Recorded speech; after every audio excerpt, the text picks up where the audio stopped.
नीलू और मोनू जुड़वां भाई बहन थे। एक दिन जब वे अपनी पुरानी किताबें साफ कर रहे थे, उन्हें एक चमकता हुआ ग्लोब मिला। जैसे ही उन्होंने उसे छुआ, एक रोशनी चमकी और उनके सामने एक छोटा सा जिन्न प्रकट हुआ। जिन्न ने कहा, तुम दोनों दुनिया के अजूबों की सैर करने वाले हो। और पलक झपकते ही वे चीन की महान दीवार पर पहुंच गए।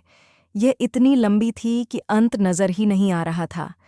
वे एक ड्रैगन के आकार के पत्थर की रेलगाड़ी पर सवार हो गए और हवा में उड़ने लगे।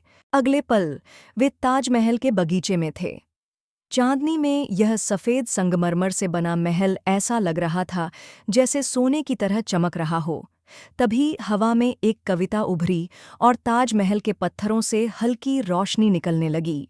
अब वे रेगिस्तान में थे, जहां विशालकाय पिरामिड खड़े थे। अचानक एक मम्मी जोर से छींकते हुए ताबूत से बाहर आई। मुझे धूल से एलर्जी है, मम्मी ने मजाकिया अंदाज में कहा। बच्चे हंस पड़े और मम्मी के साथ पिरामिड के अंदर छुपे रहस्यों को देखने चल दिए। अब वे अमेजन के घने जंगल में थे।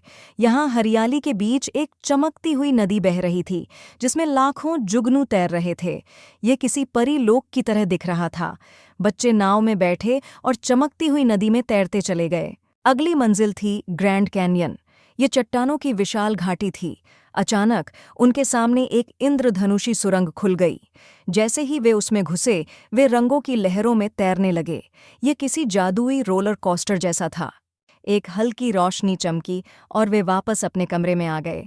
जिन्न मुस्कुराया, अब सो जाओ, अगली बार और नई जगह दिखाऊंगा। बच्चे खुशी से सो गए, सपनों में फिर से दुनिया घूमने के लिए तैयार। यह कहानी बच्चों के लिए रोमांचक और ज्ञानवर्धक दोनों है, जिसमें दुनिया के अजूबों को मज़ेदार तरीके से प्रस्तुत किया गया है।